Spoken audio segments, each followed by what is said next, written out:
कहानी की शुरुआत होती है और हमें बताया जाता है कि साउदर्न चाइना सी इतना ज्यादा गहरा है कि इसमें पूरा हिमालय भी समा सकता है और आज तक कोई भी इंसान या कोई मशीन इसके तल तक नहीं पहुंच सका है। जबकि पिछले कई सौ सालों में इस समंदर में कई छोटे बड़े जहाज लापता हो चुके हैं। हर फिल्म की शुरुआत होती है और हम कैप्टन फिल को देखते हैं जो कि अपने क्रू मेंबर लाइला और जो के साथ इसी समंदर में था। लेकिन तभी अचानक से मौसम खराब होने लगता है और साथ ही साथ इनके जहाज में कुछ दिक्कत आ जाती है जिसे कि लाइला ठीक करने की कोशिश करती है। हम यहाँ पर हैनोवर नाम के एक आदमी को भी देखते हैं जो कि इस जहाज का मालिक था। दरअसल हैनोवर ने फिल को इस समंदर में घूम रहे एक बहुत ही बड़े जहाज को ढूंढने का काम दिया था जिसके बदले में वो इन्हें बहुत सारा पैसा देता। अब इसके बाद हैनोवर फिल के पास आता है, वो उसे उस जहाज के बारे में पता करता है जिस पर फिल उसे बताता है कि हम जल्द ही उस जहाज तक पहुंच जाएंगे। जिसके बाद हमें उसी क्रूज शिप को दिखाया जाता है जो कि हर तरह की सुख सुविधाओं से भरा हुआ था। वो एक चलता फिरता शहर था। दरअसल ये जहाज साउदर्न चाइना का सबसे पहला यात्री जहाज था। यही वजह थी कि इसमें बहुत सारे अमीर लोग आए हुए थे। यहाँ पर इस जहाज का मालिक साइमन भी होता है। वो सभी लोगों से कहता है कि मेरा बचपन से सपना था कि मैं एक ऐसा आलीशान जहाज बनाऊं जिसमें सफर करने वाले लोग हमेशा उस जहाज को याद रखें। जिसके बाद जश्न शुरू हो जाता है। वहीं दूसरी तरफ हम फिन के जहाज पर मैमोली नाम के एक आदमी को देखते हैं जिसकी तबीयत कुछ ठीक नहीं थी, जिसका फायदा उठाकर फिन का साथी जोए चोरी के मकसद से उसके कमरे में आता है जहां पर उसे मिसाइल्स और कुछ बंदूकें दिखती हैं। लेकिन तभी वहां पर वीवो नाम का एक आदमी आ जाता है जो कि जोई को देख लेता है और अब इसलिए वो सभी साथी मिलकर जोई को मारने लगते हैं। लेकिन तभी वहां पर फिन आ जाता है। वो इन लोगों से जोई को छोड़ने के लिए कहता है, जिस पर हैनोवर कहता है कि ये चोरी करते हुए पकड़ा गया है इसलिए हम इसे नहीं छोड़ेंगे। ये बात सुनकर फिन अपनी बंदूक निकाल लेता है, इसलिए हैनोवर जोई को छोड़ देता है। वहीं हम उस बड़े से जहाज पर ट्रिलियन नाम की एक लड़की को देखते हैं जो कि एक बहुत ही चालाक चोर है और वो यहाँ पर चोरी करने के लिए ही आई थी। वो इस शिप के कैप्टन से टकराती है और वो उसके रूम के पास को चुरा लेती है। रूम पास को लेकर वो कैप्टन के रूम में जाती है। वहां पर एक लॉकर रखा हुआ था जिसमें बहुत सारे पैसे थे। ट्रिलियन जैसे ही उस लॉकर को खोलती है कि तभी वहां पर साइमन आ जाता है और वो ट्रिलियन को पकड़कर एक रूम में बंद कर देते हैं। लेकिन तभी जहाज के रूम में लगे हुए सारे कंट्रोल्स अपने आप बंद हो जाते हैं। साइमन इसके बारे में कैप्टन से पता करता है लेकिन कैप्टन को भी इस बारे में कुछ नहीं पता था और तभी वो नोटिस करते हैं कि कोई चीज तेजी से उनकी तरफ बढ़ रही है जो कि कुछ ही देर में उनके शिप से टकरा जाती है जिससे पूरे जहाज में भूकंप आ जाता है जिससे पूरे शिप में भगदड़ मच जाती है। वहीं फिन के शिप पर उसके साथी एक टॉर्पीडो को तैयार कर रहे थे। फिन उनसे ऐसा करने के लिए मना करता है लेकिन तभी यहाँ पर हैनोवर आकर सभी को मारने की धमकी देता है। लेकिन तभी फिन की जहाज एक छोटी जहाज से टकरा जाती है जिससे उसमें आग लग जाती है जिससे उसमें एक बड़ा सा छेद हो जाता है। लेकिन तभी लाइला को पास ही में एक वहां पर शिप दिखाई देती है। ये वही जहाज थी जिसकी तलाश हैनोवर को थी। अब इसके बाद फिन भी अपनी जहाज को उसके पास ले जाता है जिसके बाद उसके सभी साथी उसे हाईजैक करने के लिए उस जहाज में जाने लगते हैं। जबकि उनका ही एक साथी फिन के जहाज पर लाइला के पास रुकता है। अंदर आने पर हैनोवर को इस जहाज में कोई भी इंसान नहीं दिखता। कमरों की छानबीन करने पर भी इन्हें यहाँ पर कोई नहीं मिलता।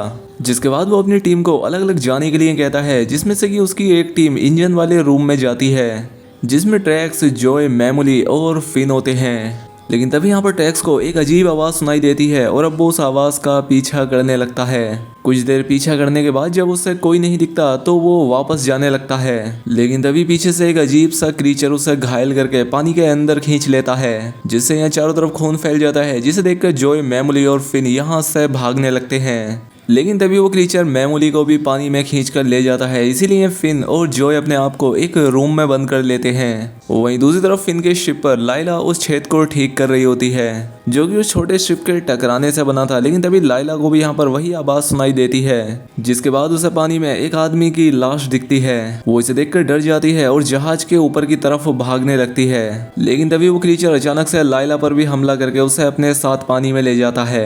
वहीं दूसरी तरफ हमें ट्रिलियन को दिखाया जाता है जो कि अभी भी उसी रूम में बंद थी। वो किसी तरह से इस रूम के दरवाजे को खोलकर बाहर निकल जाती है। अब बाहर निकलते ही हैनोवर उसे देख लेता है और जहाज के बाकी लोगों के बारे में उससे पता करता है जिस पर ट्रिलियन कहती है कि मैं तो इसी रूम में बंद थी, मुझे कुछ नहीं पता। अब इसीलिए हैनोवर ट्रिलियन को अपने साथ लेकर आगे बढ़ने लगता है कि तभी उसे वहां पर एक कमरे से कुछ आवाज आती है और जैसे ही वो बीवो नाम का आदमी उसे चेक करने के लिए जाता है कि तभी सिमोन उस पर एक्स से अटैक करके उसे मार देता है। ये देखकर हैनोवर सिमोन पर गोली चलाने वाला होता है लेकिन टाइम से पहले ही सिमोन उसे बता देता है कि मुझे लग रहा था कि शायद कमरे में वो क्रीचर घुस रहा है, इसीलिए हैनोवर साइमन को छोड़ देता है और वहां पर मौजूद बाकी लोगों को पकड़ लेता है। वहीं दूसरी तरफ फिन और जोई किसी तरह से भागकर एक लिफ्ट तक जाने लगते हैं और जब नीचे जाकर लिफ्ट का दरवाजा खुलता है तो वो अपने सामने हैनोवर को पाते हैं, जो कि ड्रेक्स और मेमोली के बारे में पूछता है, जिस पर फिन बताता है कि उन दोनों की जान जा चुकी है, किसी क्रीचर ने ऐसा किया है। लेकिन हैनोवर उसकी बात पर विश्वास नहीं करता, जिस पर साइमन पीछे से आकर कहता है कि ये दोनों सही कह रहे हैं, इसलिए हैनोवर उन दोनों को छोड़ देता है। इसके बाद ये सभी लोग लिफ्ट में बैठकर वहां से निकलने लगते हैं, लेकिन तभी लिफ्ट तेजी से नीचे की तरफ जाने लगती है और सीधा नीचे ग्राउंड फ्लोर पर जाकर रुकती है।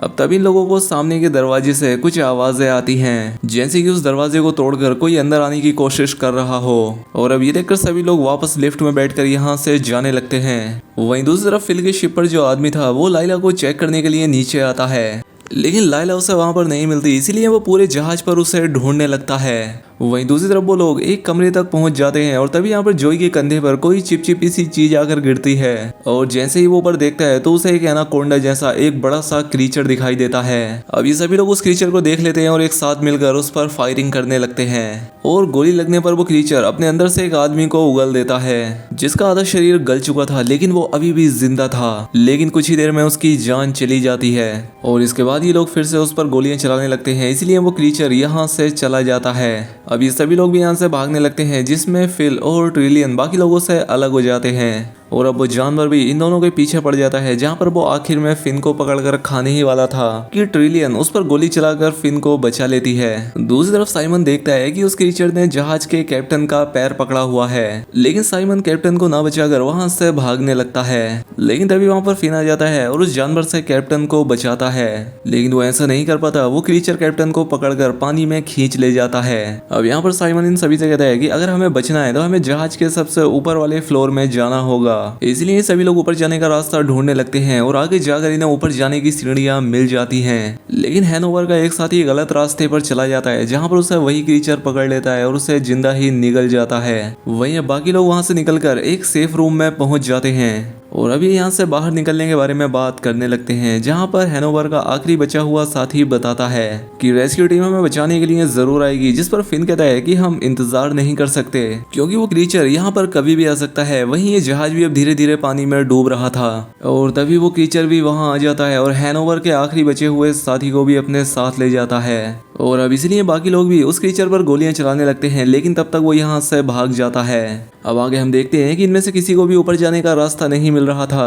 तभी फिन कहता है कि हमें जहाज के बगल में बनी सीढ़ियों से ही ऊपर जाना होगा। उसकी बात मानकर सभी लोग ऐसा ही करते हैं। अब आगे जाने पर उन्हें जहाज की एक साइड पर बहुत सारी हड्डियां और मांस मिलता है, यानी कि इस क्रीचर ने सभी इंसानों को खाकर उनकी हड्डियां यहाँ पर इकट्ठा की हैं। लेकिन तभी यहाँ पर बाढ़ आ जाती है और ये सभी लोग अलग हो जाते हैं, जिसके बाद हम साइमन को देखते हैं जो कि खुद को एक रूम में बंद कर लेता है और वो क्रीचर हैनोवर और जोई के पीछे पड़ जाता है और हैनोवर जोई के पैरों में गोली मारकर यहाँ से निकल जाता है ताकि वो क्रीचर जोई को खा ले और उससे निकलने का मौका मिल जाए। लेकिन जोई खुद को किसी तरह से बचाकर एक रूम में चला जाता है, जहाँ पर वो देखता है कि हैनोवर को वो जानवर खाने ही वाला है। लेकिन हैनोवर जोई से खुद को बचाने के लिए कहता है, लेकिन अब जोई भी उसको छोड़कर यहाँ से भाग जाता है, जिसके बाद वो क्रीचर हैनोवर को निगल लेता है। वहीं दूसरी तरफ फिन और ट्रिलियन अपने जहाज पर आ जाते हैं, जिसके बाद जोई भी यहाँ पर आता है, लेकिन इन्हें यहाँ पर लाइला कहीं नहीं दिखती। ये समझ जाते हैं कि लाइला को भी उसी क्रीचर ने मार दिया है, जिसके बाद फिन और जोई अपने जहाज को ठीक करने लगते हैं, जबकि ट्रिलियन वापस से उसी जहाज पर कुछ खाने पीने की चीजें लेने के लिए चली जाती है। लेकिन तभी यहाँ पर साइमन आ जाता है जो कि ट्रिलियन को मारने ही वाला होता है। लेकिन तभी यहाँ पर फिन आ जाता है और साइमन पर गोली चलाकर उसे यहाँ से भगा देता है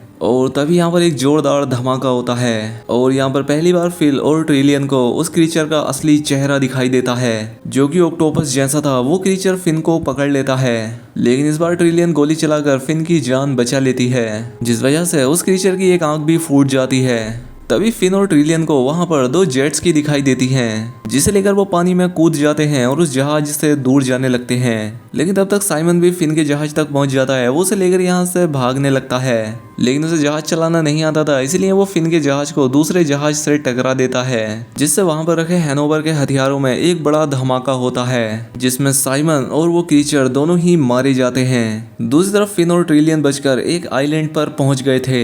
कुछ देर के बाद यहाँ जोई भी तैरता हुआ आ जाता है। जोई बताता है कि जब मैं जहाज को ठीक कर रहा था उसी वक्त उस क्रीचर का उस पर हमला हुआ जिससे बचने के लिए मैं पानी में कूद गया और फिर तैरते हुए यहाँ पर पहुंच गया। अब यहाँ पर इन तीनों को लग रहा था कि ये तीनों यहाँ पर सेफ हैं, लेकिन तभी उन्हें इस आइलैंड से भी उस क्रीचर की भयानक आवाज सुनाई देती है। यानी कि यही आइलैंड उस क्रीचर का घर था। और अब इसी सस्पेंस के साथ ये कहानी, ये फिल्म यहाँ पर खत्म हो जाती है। दोस्तों उम्मीद करता हूँ आपको वीडियो पसंद आई होगी। अगर वीडियो अच्छी लगी तो वीडियो को लाइक और कमेंट करके बताएं। चैनल पर पहली बार आए तो सब्सक्राइब भी कर लें। मिलते हैं हमारी अगली वीडियो में।